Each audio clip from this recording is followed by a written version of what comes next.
जब मन शांत हो तो दुनिया की कोई ताकत आपको तोड़ नहीं सकती, लेकिन जब मन अशांत हो तो छोटी सी बात भी पहाड़ बन जाती है। तो सवाल ये है, मानसिक रूप से मजबूत कैसे बना जाए?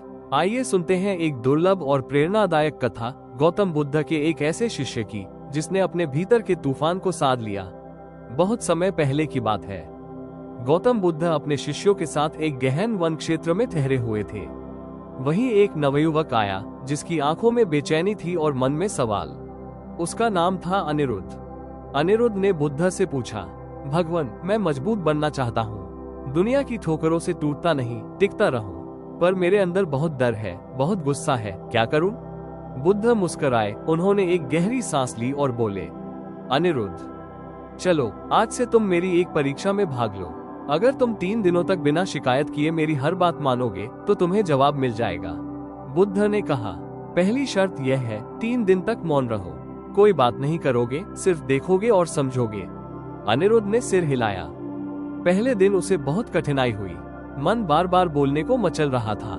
किसी ने उसके जूते चुरा लिए, कोई भोजन में उसके हिस्से का फल ले गया, पर वो चुप रहा।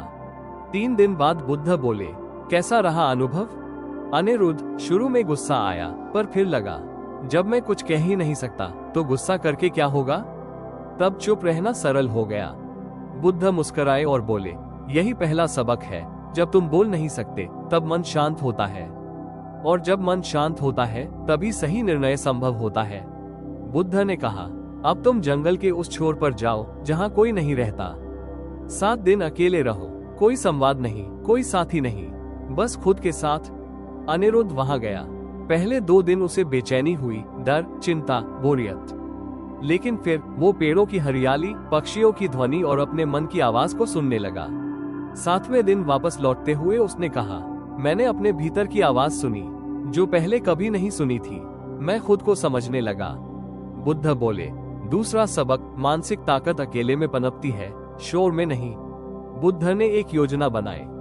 उन्होंने जानबूझकर अनिरुद्ध के सामने उसे शिष्यों के सामने डांटा।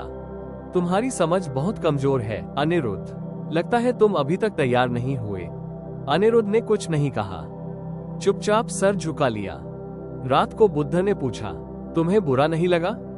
अनिरुद्ध ने कहा, पहले लगा, लेकिन फिर सोचा, अगर मेरा अहम ही मेरी ताकत है तो वो झूठी है। आप जो कह रहे हैं शायद वो मेरी सच्चाई है। बुद्ध हंसे और बोले, तीसरा और अंतिम सबक, मानसिक मजबूती तब आती है जब हम अपमान में भी अवसर देख पाते हैं। मानसिक ताकत बाहरी लड़ाई नहीं, अंदर की साधना है। जिसने खुद को हर हाल में शांत रखना सीख लिया, उससे बड़ी शक्ति और कोई नहीं। 1. मौन का अभ्यास करें। जब बोलना मना हो तो मन का शोर भी कम होता है। 2. अकेले समय बिताएं। आत्मनिरीक्षण से ही आत्मशक्ति मिलती है। 3. अपमान को सीख माने, प्रतिक्रिया नहीं, निरीक्षण करें। 4. मन की स्थिति बाहरी परिस्थिति से नहीं जुड़ी होती, आप जैसा सोचते हैं वैसे ही बनते हैं। मन सब कुछ है, जैसा तुम सोचते हो वैसे ही बन जाते हो। अगर आप भी मानसिक रूप से मजबूत बनना चाहते हैं तो इस वीडियो को लाइक करें, चैनल इंस्पिरेशनल स्टोरी 06 को सब्सक्राइब करें और कमेंट में लिखें, मैं अपने मन को साध रहा हूँ।